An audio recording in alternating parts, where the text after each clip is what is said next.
Hello and welcome to Ecclesia Baptist and to the Cuba Connection with Stan and Kim as they share with us the work they're doing in Cuba and give us some ideas for how we can join them in this meaningful work.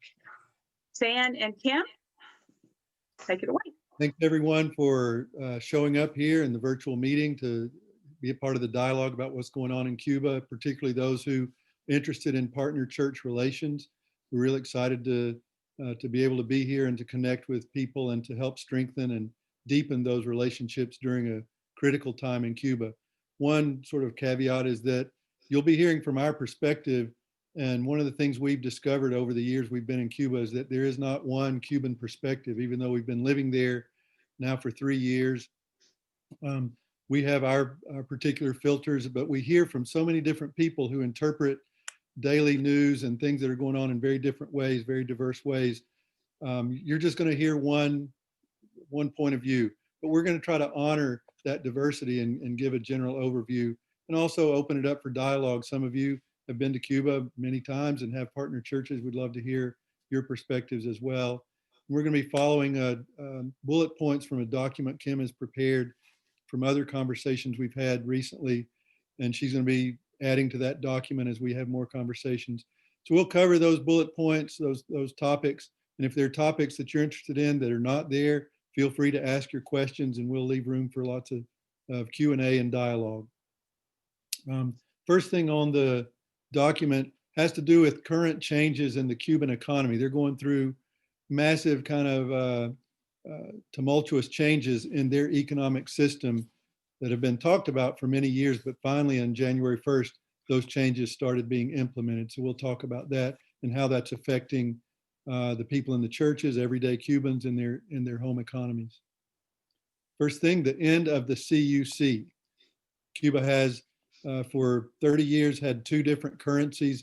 One, the Cuban peso, that's 24 Cuban pesos to the dollar. And then they introduced a CUC currency that is roughly 1-to-1 with the dollar.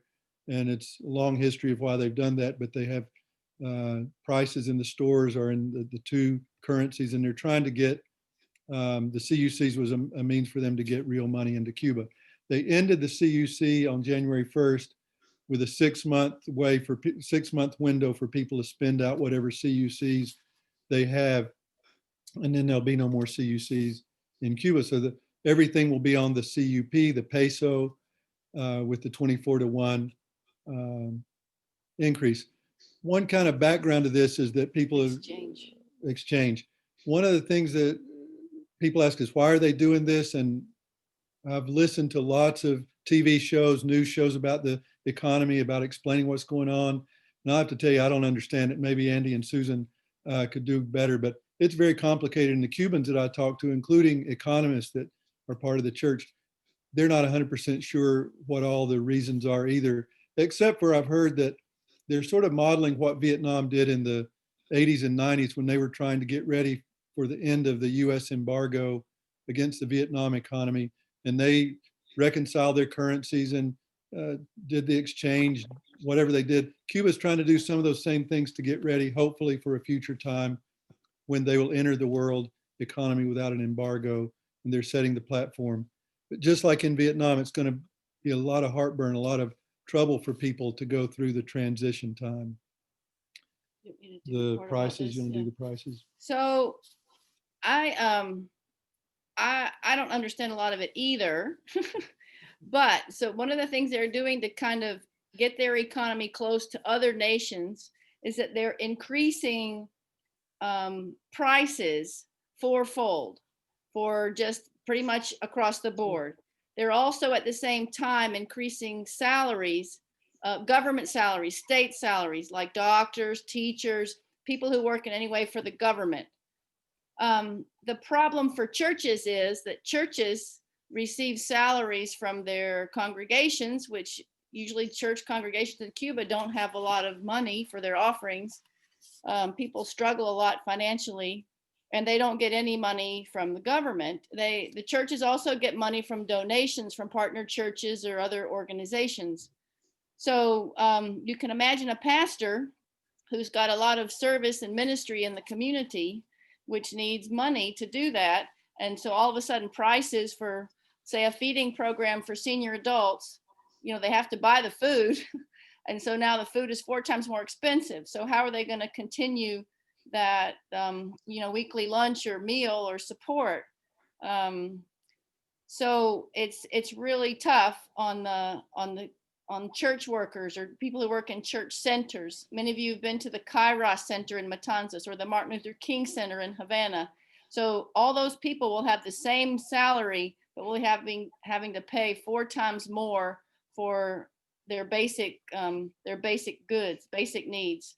One thing about that is that the salary range in Cuba has always been very low, somewhere between $10 and $100, depending on the career. Average maybe $30, $35 a month for a school teacher, for example. And now that's fourfold to be $120, $130 a month. And all the prices of their basic goods were subsidized significantly by the government. And so it's just changing those subsidy levels so that the same $35 or the same $100 is not going to go very far. And one of the things I think it'd be great just to kind of get a little sense of what the food insecurity, the anxiety people are dealing with, is just to imagine, take the $120 now for a school teacher that they just got their salary. So that's $30 a week. Why don't we try here in the US limiting what we spend every week to $30? And that would be groceries and everything else. It would be pretty challenging. So you can imagine that I got a call just a few days ago from a pastor who said, please pray for us. I really don't know how I'm going to make ends meet for my family. We don't know how we're going to manage this. So a lot of people are in that kind of crisis situation. And even for those who have access to some money, the food scarcity is terrible. There are long lines for basic goods like chicken. When chicken comes into the store, there'll be a long line, or eggs or milk. And so even if they have access to some money, it's a critical time. And most of that scarcity is due to some effect of the embargo of the US.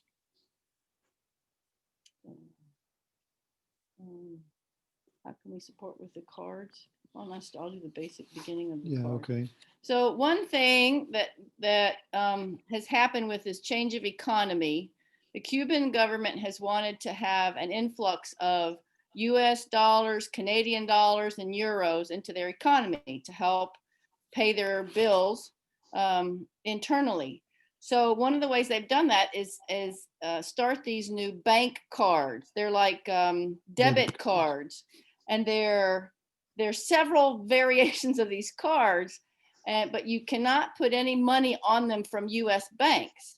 So when we were Why not? Why not? Because there's an embargo. Oh, right. So anyway, so we got a card, and it took us, I don't know, I'm guessing maybe a month. Jerry helped out to try to wire money to Canada and to get the money wired to our card. And I think it was just, there's only one bank that does this in Canada, because most of the banks have quit doing business with Cuba due to the punitive policies of the US government. So anyway, toward other nations who deal with Canada. With Cuba, sorry. So anyway, but Stan has recently found that there may be one site in the US that you can put money on 3 of the cards. And that way, say if a pastor or a church member has one of these cards, one of these debit cards, and we could somehow find a way to get money to it, they could go to one of the stores that usually has more supplies than the regular stores where you would buy with Cuban money, and they can buy things for their church members. So we were doing that with what we had, with what Jerry got sent down to us through Canada. We were able to buy stuff like oil, lentils, laundry soap, toothpaste, stuff like that they were able to share with all the church families for New Year's. So that's something we're trying to raise some money to do for the feedback pastors and churches. Feedback stands for the Fraternity of Baptist Churches in Cuba. And they're a group of about 40 45 churches that have a long-term partnership with the Alliance of Baptists. They're small compared to the other Baptist denominations in Cuba, but they've been our family since we started going in the 90s. They're pretty progressive, especially related to women's issues and leadership in the church. And I find them a group that's very pastoral, very prayer-centered, very inspiring with their faith. So anyway, that's coming back around to the Let me say about cards. the cards and about the opportunity to get money there. One of the things I know, we have representatives from Pullen and from Robert Guffey's church that has a sister church. There are churches like those that have been trying to get money to their partner church, to the feedback. And one of the things the feedback denomination does is they help give salary support to all the pastors. And so now, without any means of getting money there, they're being strangled. And so this online site that I found just last week is a way that online we can, and I think it's probably a site from Spain or somewhere, because it's not US based, it can't do it for the embargo, but we can put money through this site directly to one of these bank cards. Although the kind of catch with this is it has to be coming from a Cuban American with a Cuban passport. So we have a circle of friends here who are US citizens who still have their Cuban passport. And one of them is willing to use her passport for us to send money to them. So it's a complicated kind of thing to get just $100 or $500 so that a pastor will be able to help his church and sustain life there in Cuba. And we're hoping, I've sent some money down as a test case to just see if it works. If it works, if there are not any big glitches, and I'm going to send the how-to out to all the other partner churches so that you too can find a friend in the Cuban American community who would be willing to use their passport and get money to the people in need in Cuba. But it's a challenge.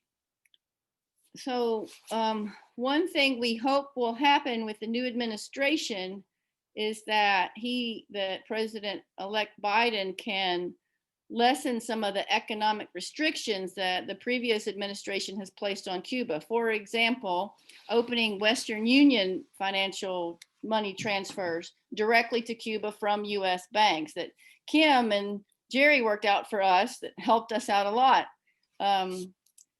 So that money goes directly to Cuban citizens, but that was closed down in the end of November. So that's one thing we hope will happen. We also they use their phones a lot to stay connected. They can't do a meeting like this with Zoom. They don't have the technology, but they use this application called WhatsApp that you can call, you can send messages, you can send pictures, you can do video calls.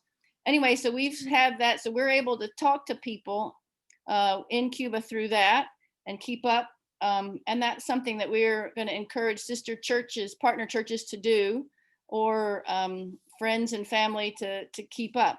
And there is a site, you can send money credit to somebody's telephone direct from the US on your credit card. So we've done that with folks in Cuba. So that's one thing that still you can do.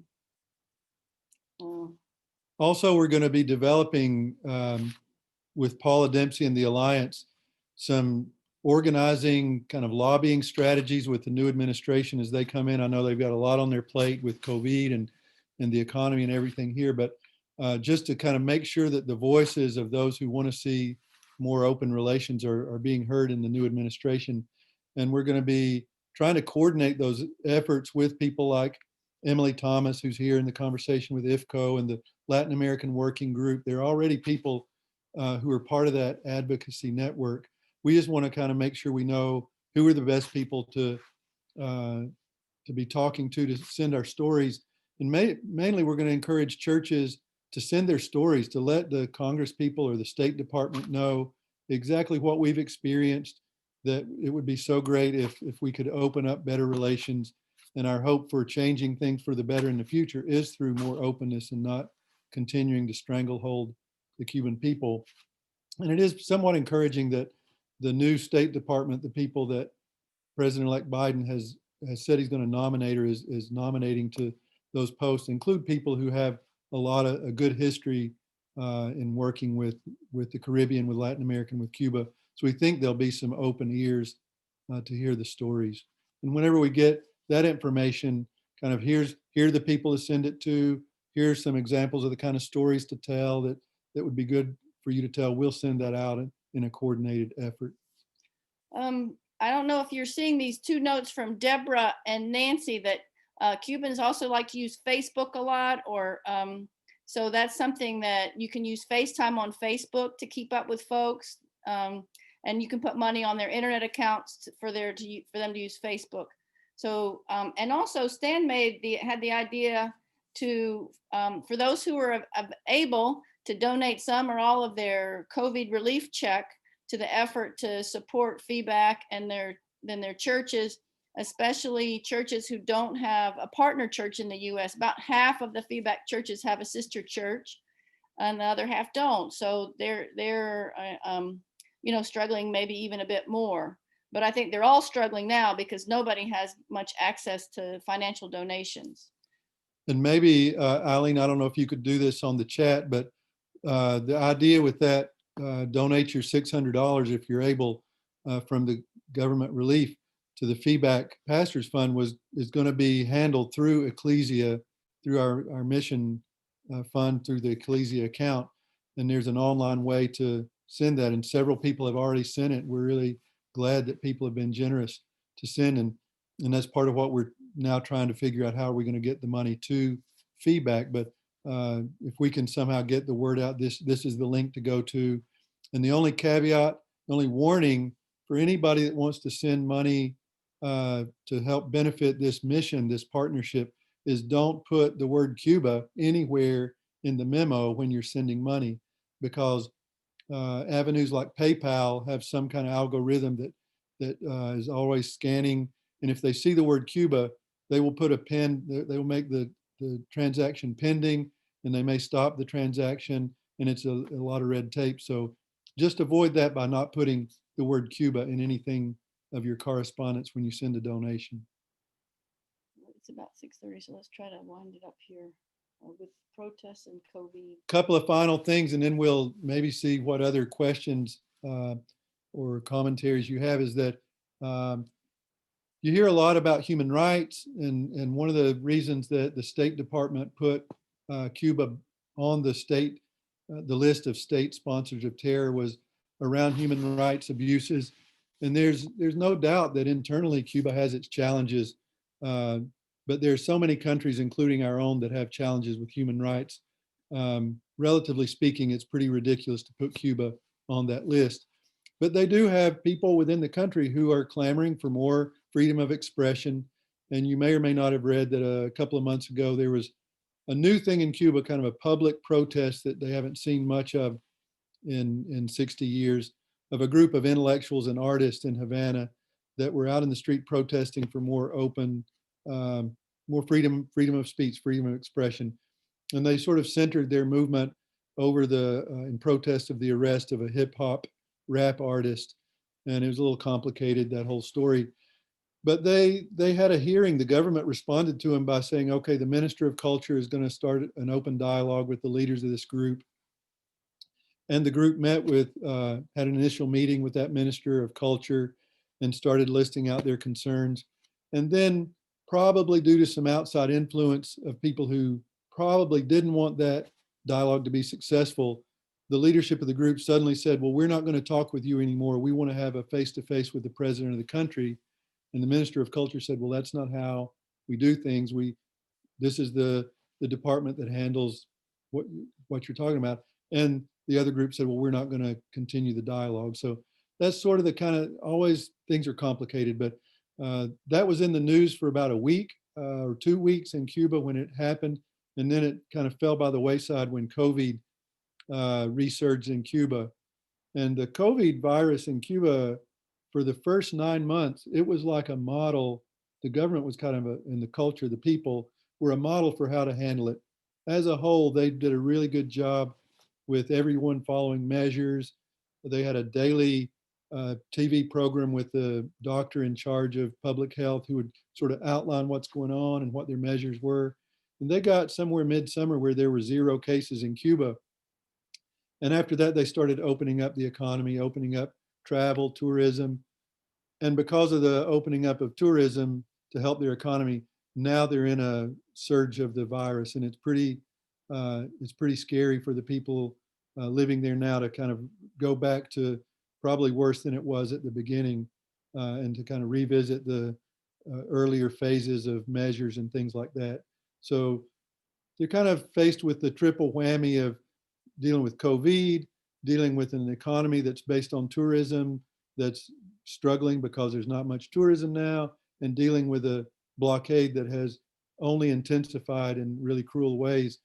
They're dealing with all these 3 things at the same time. And people are in a very anxious mood there. Part of the reason I think that we didn't get our visa, our temporary residence card renewed, is that they pretty much quit renewing that for everybody at the end of the year, because they knew that it was such a pressure cooker moment in this time of the life of the Cubans, that they weren't really wanting a lot of international folks there. One, for fear that they might be stirring up some of the opposition dissent, but 2, I think they just wanted to kind of not take any chances that international folks would be, exposed to COVID or whatever. So we're hopeful in another month or 2, things will calm down and we'll be able to get back on the ground there. Okay, well, we're gonna see what we'll look over here at the questions. But I think that's our basic beginning. So think if you all have questions, and we'll go ahead and look at these that are on the chat board. We can send out the mechanism for Jay for putting money on phones, but that money on the phone is only for the phone. You can't transfer that money to your bank card. What would the point of having it on the phone be then? Well, that they have credit on their phone, because a lot of they can call us, and they can call each other. The phone is like a lifeline during these days of COVID for them to keep up with each other. And so it just is a way to support them financially, that they don't have to go put money on their own phone, and they can use it to keep up with each other. And the way their phones are billed, it's billed by the amount of usage. And so you put $20 on a phone and it's so much a minute, I don't even know how much, but basically in a month, they might use up that $20 or $50. But if you can imagine an economy with salaries of less than $100, having $20 to put on a phone is not something they have. So the international friends who are able to just go online to these sites that oftentimes have offerings for $20, you can get $50 worth of time on your phone. It's a really easy way to do it, and we can send that out the website, and it's easy to do. Okay, Eileen, do you want us to keep going on the questions on the chat board? The other question that Jay had was, will they have difficulty getting a vaccine because of the embargo? But before you answer that, there's been another, let's see. Nancy has said when we put money on their phones, they get more time/credit on their phones than they can get if they put the money on their phones there. So that's a good bit of information. I'll speak to that. Sorry, my camera's not on. I can't get it to work. Yeah, they have told me, and I do it regularly for many of them, they can't get, their money doesn't go as far when they put it on their own phones there. So it's much better for them if we put money on their phones here for them. I mean, first of all, it saves them money, but just even if we were using their money, they'd still get more time and credit on their phones if we do it here than if they do it there. Yeah. Oh, Deborah up here asked about Pastor Remberto and Zaida. The two of them, they're doing okay. They're stable. Remberto he's in declining health in general, but he's stable right now. However, Zaida's son was recently in a horse accident. He works with horses, and I don't know if he was thrown or something happened, but he has a broken pelvis. And so the day we left, Zaida was in the car with us going to Havana to the hospital to be with him, but he was supposed to go home that week and recover at home. So it was a really terrible accident for him, but they're hoping for a good recovery.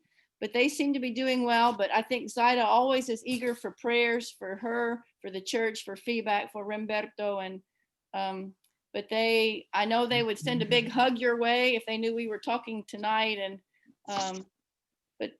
they're Zaida, for those of you who don't know, is the pastor of a church in Matanzas, and she's also the current president of the feedback of the Fraternity of Baptists. And one of the things she did was organize a really great event. She and others had gone to, I think, Puerto Rico for a meeting of Baptist women pastors all over Latin America. And so it was really an interesting event to bring together women from different countries. And then Zaida hosted a similar meeting in Cuba for women pastors from Latin America. So she's doing well. She's a good leader of the fraternity and really looks forward to meeting Bob Guffey and having folks from the church there be able to come back and visit. Just a note on what Nancy, follow up on Nancy with Emily's comment that one of the reasons we can get more bang for our buck with the phones is that if you put money on the phones from outside, from the US, you usually get a bonus or like a 2-for-1. So if I say maybe put $20 worth on somebody's phone, I could get $20 more or $30 more depending on the offer. These offers come out maybe once or twice a month, and they always provide bonus for minutes, for credit, for data. So that's the reason there's more money if you put the money on the phone from outside the country. So how do we do that? Could you give us maybe, I don't know, a tutorial for that or a link for that? There it is. Thank you very much. And you just click on the English because the site will be in Spanish or English. Make sure you're in the English, and it's an easy step-by-step kind of deal. I also wanted to ask people if you feel comfortable putting your email address in the chat. Then if there is any other documentation that comes out of this meeting, then we can send that to you. It's okay for me.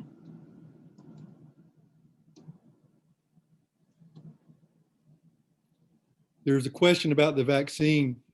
Cuba, one of the things they're known for worldwide is their kind of biopharm industry of the pharmaceutical industry in Cuba is really state of the art in many ways.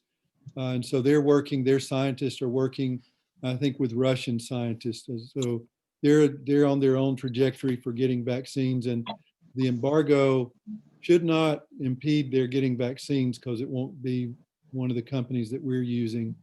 But I'm not up to speed right now on exactly where they are on the rollout of the vaccines. Does anybody here know about that? Maybe Emily, I don't know about where they are with the vaccine, or other people. We just don't know. We haven't heard. Last we heard they weren't giving vaccines yet. Yeah, what I've heard is that they're testing it. The problem Cuba's had, they can't test them because there hadn't been enough cases in Cuba to see whether they work or not. So they've now got to deal with Iran to do the testing in Iran for the Cuban vaccine. And they've started doing that. So they're hoping that by March, they can start using the vaccine in Cuba, and hope to have everybody vaccinated by the summer. But that's the hope. One of the things early on, and I think it was in March, that highlighted the cruelty of the embargo for us is that there's a nonprofit in China, some foundation in China, that was sending boatloads of testing materials and masks and all sorts of things, preventive measures, medical equipment, to countries around the world, including Cuba.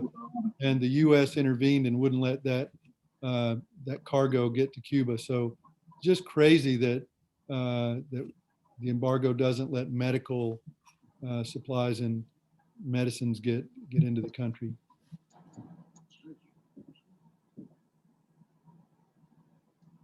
You're saying crazy and illegal according to international law.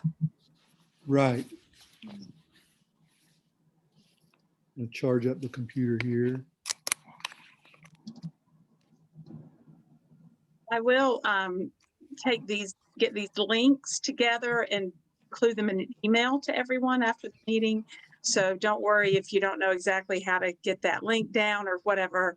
I will, I'll have those links for you in an email after the meeting. While they're getting their technology hooked up there, I have a question for just in general. How many churches do we have represented here in addition to Ecclesia, of course? And then how many of you then have a partnership, a partner church in Cuba?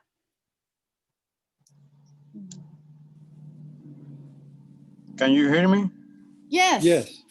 So I'm a pastor here in Hamilton, Ohio. So I'm pastor in a Latino church related to First Baptist in Hamilton, Ohio. We are part of the ABC, but I used to be a feedback pastor in Cuba. So I know pretty much what you're talking about because I came to America just 9 years ago. And I used to take trip to Cuba twice a year. And I'm taking all the time several churches and pastor out of Ohio, out of the Cincinnati area. So I'm pretty much in touch with the Cuban churches. Which church did you pastor in Cuba, Ruben? In Guanabacoa, La Gallega. Okay. Okay, yeah.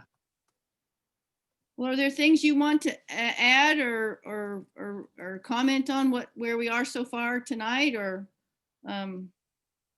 You pretty much said everything. I mean, it's just a matter of when I saw the link online, since I came to America, I just want to help Cuba. So I want to be part of everything you're doing. We really appreciate that. And it's good to have, we have a good connection of Cuban Americans here that have been very supportive. So we're glad to count you in that circle. Thank you. Do you have a partner church in Cuba, or do you just like to visit several churches? Well, I go to every church, and actually, and every time I go to Cuba, I just help the feedback directly. I would take money to Michael or whoever is in charge of the feedback. So, yeah. The church in Guanabacoa, by the way, was one of the 3 founding churches of the fraternity. It was one of the first churches Kim and I visited back in the 90s, and have great respect for the community there. I will say this for others that are part of different communities of faith, different churches, it's a great opportunity to just think about finding people in your church that would be interested in forming a partnership and exploring partnerships. As Kim said earlier, about half of the 42 or 43 churches do have partnerships and half of them don't. And for the ones that don't, they would love to have a partnership. And part of our work over the years has been to help form those kind of partnerships. So that now we have about 7 churches in Western North Carolina that have partnerships. But we would love, and Feedback would love for us to expand that so that all their churches would have someone accompanying them. And it's not kind of an old traditional missions model where the rich kind of society church is giving and solving all the problems for the poor. It's an accompaniment model where we're mutually gaining and learning from each other on the road. I'll also speak up. I'm wearing 2 hats here, I guess. One, because I'm a full-time volunteer with IFCO Pastors for Peace, but I'm also a Presbyterian. So I'm infiltrating this bunch of Baptists here. And our church has a partner with a Presbyterian church in Cuba. And as well as I personally know a lot of, people at the both the King Center and Paco from Kairos and the folks in Santiago as well. So that's great. I didn't know that, Emily. We're very good friends with the Presbyterians in Matanzas through working with the seminary. And the feedback is very ecumenical. So Presbyterians have a great history in Cuba. Yeah, it's a good, the Baptists, and particularly the Alliance and the Fraternity and the Presbyterians in Cuba, as well as other denominations. The ecumenical work in Cuba, I think, is wonderful. Mhm. I know that Deborah, you and Bob there was a group from your church wanting to come in March for the anniversary of Ara Chavaleta, and that you all couldn't come, right? Because we wanted to go too. So one of the things that's been encouraged, that we were encouraged by the feedback leadership recently, was that go ahead and imagine and dream with your churches for when the door opens for you to take that next trip with your church groups. Go ahead and get people enlisted on the, even if they don't know, just go ahead and start planning groups, possible times, have people check their passports first off. But go ahead and think about who would like to go. What would you like to focus on? What's the good time of year? I mean, a lot of these things are beyond our control, but just to be thinking positively that one day we're going to be able to go back and see our partner church, or we're going to be able to go back to Cuba and visit several churches. But go ahead and start thinking about that. And whenever you start to get concrete, I think it's important for us to stay together, because whichever group goes first, or whichever pair of people goes first, we want to try to send as many of the financial resources down. The best way has always been to take it by hand, by a person, these donations. So anyway, that's just Along an with idea. I spoke with Reneles a couple of weeks ago, and she said that the visas we had from last year, which should have been fried by May, she said they are still honoring those visas. Right. That's true. Yeah. But do you know for how long they're going to honor those visas? Well, that depends on when they open that process back up. I see. Right now, the Council of Churches, which is the mediating organization to work with the Office of Religious Affairs and get the visas processed, they're just not doing it. And so when they open it up, they'll announce that all the previously approved visas will have whatever window of time. I would imagine it would probably be a year, but that's just me thinking. But it'll all depend on when they open the door. The other thing that I'd say is that we met with the Directiva, the Board of Directors of Feedback, right before we came back, and they were saying that until the religious visas get opened up again, they would love to have maybe just one or two people from a partner church come down on one of the tourist visas, which is, you can buy those online. You can buy them in the airport. You don't have to go through any bureaucracy. It limits what you can do with a church, but they just to kind of make contact, to come down, stay in a bed and breakfast, eat at the restaurants. You can't preach in the church or anything, but you could meet with the people. And so it's another thing to think about once COVID settles down, after the vaccines are being administered and people feel safer, before sending a big group down, which the church would have trouble right now with the scarcities accommodating a big group, send down a couple of people just to keep the contact going and take a suitcase full of medicines and things like that to help in the crisis time. Because we have found that there is absolutely no way to tell a Cuban host, please just feed us beans and rice. Just don't feed us anything else. They just don't know how to not feed you. And it would just hurt to see them extending themselves that way. But yeah, so we can go down on a tourist visa then, for the moment. Well, yeah, we need to kind of clarify that just to make sure, but I wouldn't go in the next month, because right now with the COVID, if you went, you'd spend a good deal of time in quarantine, because the people that are coming right now spend 5 to 7 days in a hotel quarantine before they're able to leave, getting the test to make sure they don't have COVID.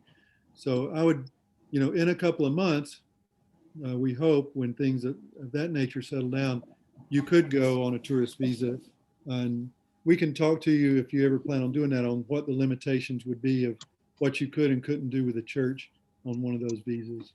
All It's right. always better to go on a religious visa if your primary purpose is to go to visit the church. And most every group that goes to visit feedback, it's sort of a requirement that you go on a religious visa. So, you know, they may start opening up religious visas pretty soon, and then the advice still is probably good not to have a big group go the first time, you know, 2 or 3 people the first time that can carry you know, the financial donations from the church or medicines or specific things. So there's so many unknowns, but you know, hopefully, and I think Poland, y'all's visas were approved for the trip in April, and they're going to stay good as well. Is that what you understand, Nancy Bradley? I don't know. Unfortunately, I had to have more surgery and I wasn't able to go on that trip. So I really don't know. Well, I'm pretty positive that y'all's visas were approved and they will stay good, you know, for the until y'all that group gets to come back. Okay, that's good to know. I think that Stan and Kim wound up addressing all of your questions, Deborah, that you put in the chat. I'm sorry I didn't get to those sooner, but it looks like that religious visas are not available right now. So that's and that it's not a good time to go right now. And the idea, Deborah had asked, because of the food insecurity and the incredible hospitality of our Cuban host, would this be a good time to visit? And yeah, I think you answered that well by suggesting that a smaller group go, and even even if we could get religious visas. So thank you for those questions, Deborah. Those were great questions. And as Deborah said, their hospitality is so great, they would so want to feed you everything. But I can tell you, having eaten grits for about 10 days in a row, that no matter how much they would want to feed you all, there just isn't the food in the streets available to buy to have regular meals. So you'd have to be eating in more touristy kind of places where there is more food access. Are there any other I think I questions interrupted someone. or comments? I look forward to hearing from you guys about what stories to tell and how. There was a question from Kim Dotson early on that I don't think we addressed, and that was, would it be better to advocate as individuals or as groups? Would it be more beneficial to lobby as individuals or as a group? So that is a question that remains outstanding.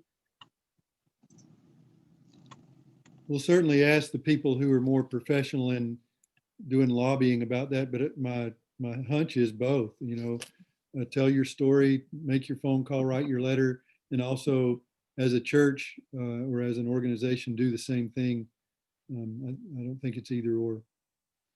The Paula Dempsey with the Alliance of Baptists is very connected to many other organizations like IFCO and the Latin American Working Group to try to focus on one unified message or one unified effort.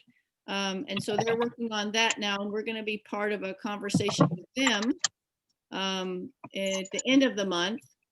So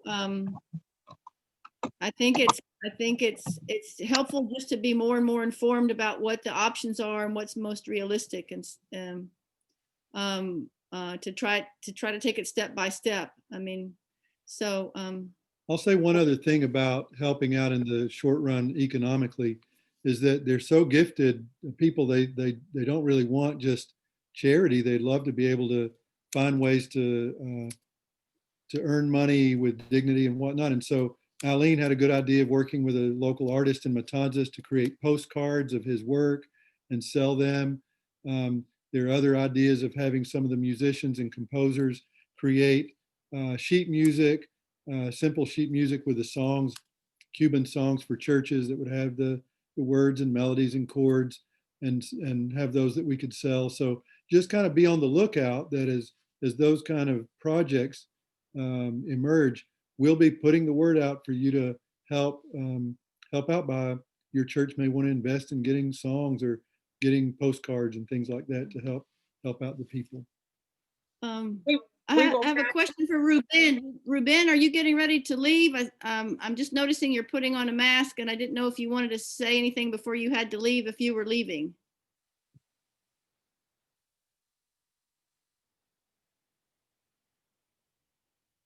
Ruben, are you still with Rubén, us? ¿todavía estás? I'm sorry. So I'm here at church. Oh, they're having a meeting here? Okay. So I just want to say thank you to all of you for all the work you're doing for Cuba. And I'm so excited. I've been thinking while you were speaking, and you really touched my heart. So anything that I can do for my country, I will do that. I'm here in America, but I didn't left Cuba because of a political situation. So I'm not a communist, but I still love my country, and I will do anything to help my family and my church. So you can count on me. I can, as soon as I get an email, and you can get all my information, and I'm willing to help. Muchísimas gracias. Qué bueno. Thanks. Yes. Bendiciones. Bendición. Bye. Bye.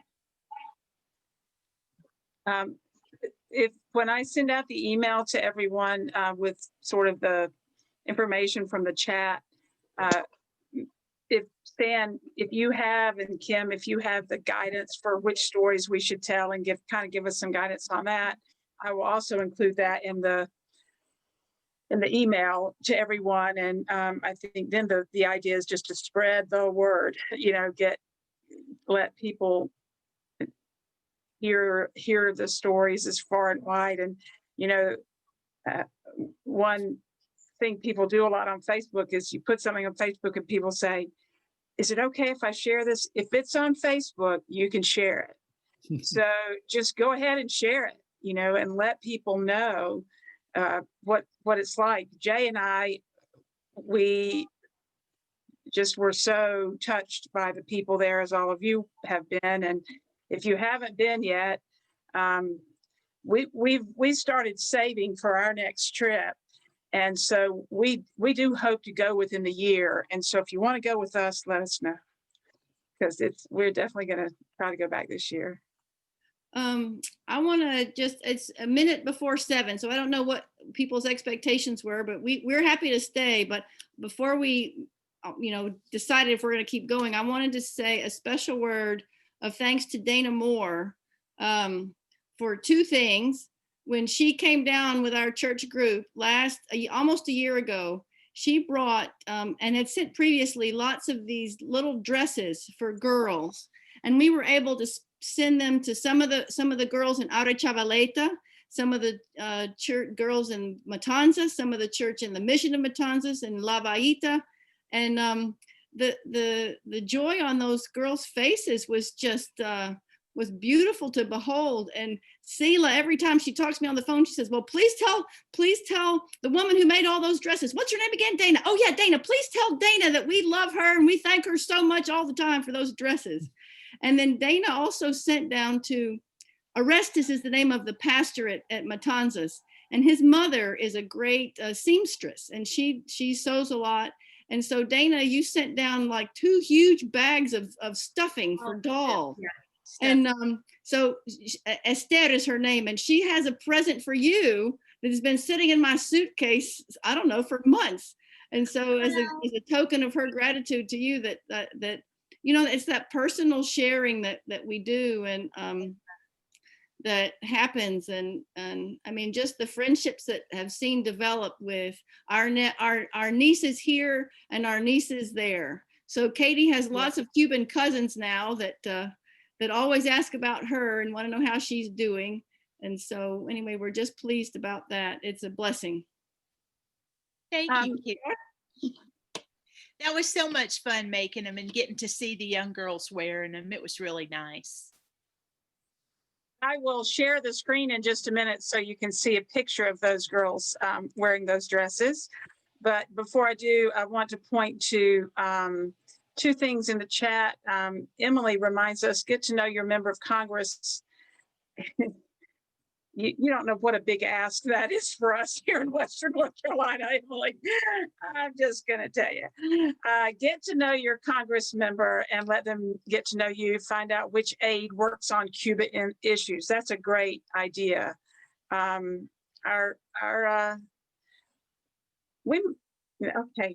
This next thing on this chat that I should mention is Hey, Eileen. yes. It might be refreshing for Mr. Cawthorn to get some letters about Cuba rather than the letters he is getting. Kim, I was trying to filter, and I couldn't filter enough to say anything, but you did well. Thank you. Katie, you want to share what you said in the chat since you're on camera, or do you want me to just read it? I got it. I don't know the specifics, but I know that with some posts on Facebook, if they are deemed like controversial or political or upset Facebook terms in any way, that if they're shared, they can be taken down.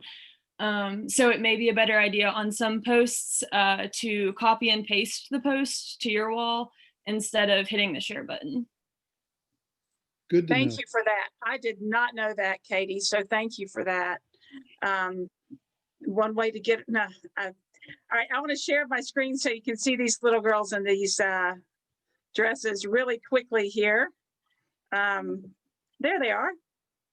Well, they're holding up the dresses. I guess they're not wearing them in that picture, but they're holding them up, and maybe. Oh, that's our church, our sister church. Maybe, yeah. Those are the little dresses. So, very fun time we had sharing those, and they kept coming out. You know, they go put one on and then come back out in a different one. So it was really fun. I wanted to just emphasize the importance of our being faithful in prayer. There are a lot of actions that we can do logistically, economically, but I think there's nothing that is more powerful and more life-changing than if we can pray like the Cubans pray, because they pray for us. And if there was, I can't remember what the change was, but there was something good that happened politically related to US-Cuban relations. And when Paula was down there, she went to a church and they said, we know that this has happened because you all have been praying about it.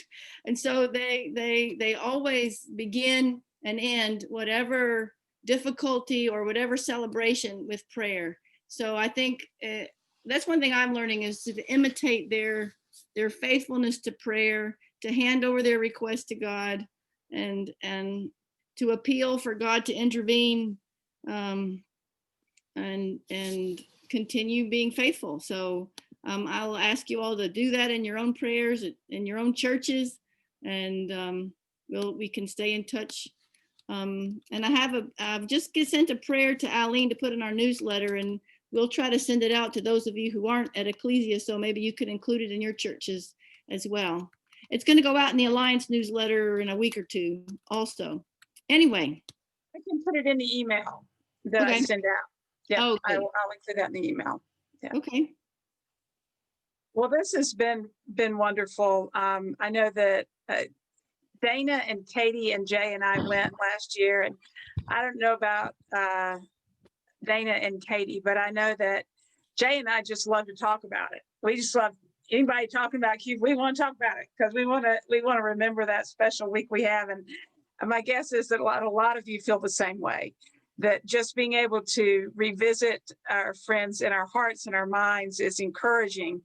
And it's wonderful to bring them back into this moment and remind us that we can reach out to them in all kinds of innovative ways. Again, grateful for technology that allows us to do that, and allowed us to get together tonight. So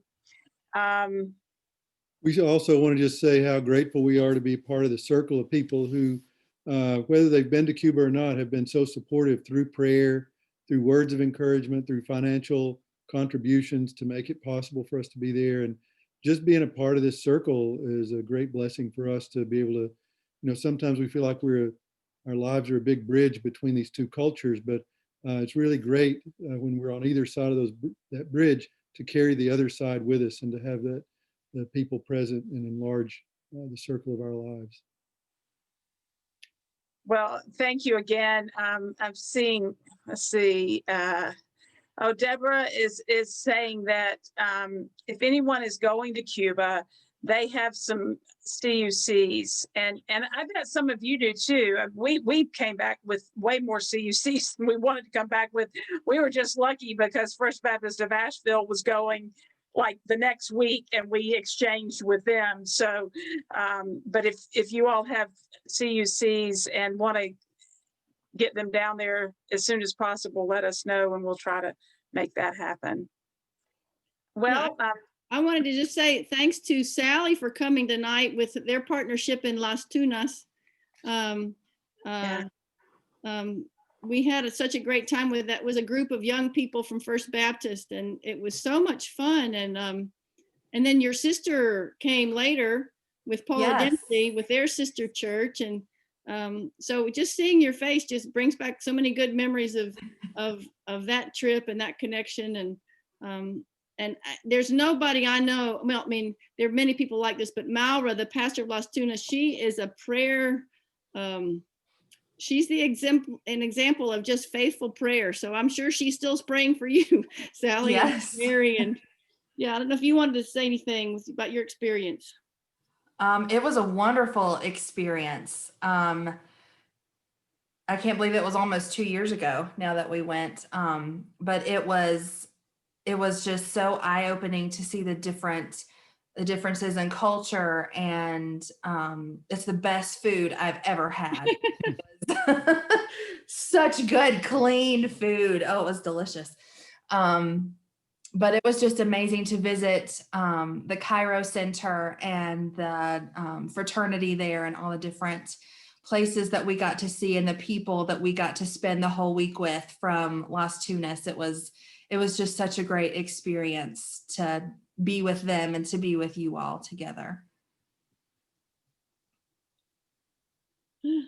well, if there are no other questions or comments, then Stan or Kim, one of you or both of you, if you would close us in prayer, and then anyone who wants to linger, we will keep the room open a little while longer.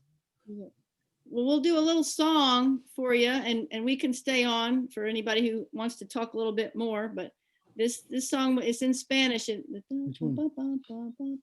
You do it and I'll remember. It's God bless you, God protect you, God give you peace is what it means. And we'll go through it a few times. And if you don't want to try the words, you can hum along, or you can just listen. Do you want to play the guitar or no? Okay. Stan's gonna get his guitar. So the word for God in Spanish is Dios. Like you always, when we say goodbye, you say adios. It's like how goodbye comes from a shortened version of God be with you. So you're saying we're sending you to God, even though we're not going to see you. So that's where adios comes from. And so Dios is the word for God.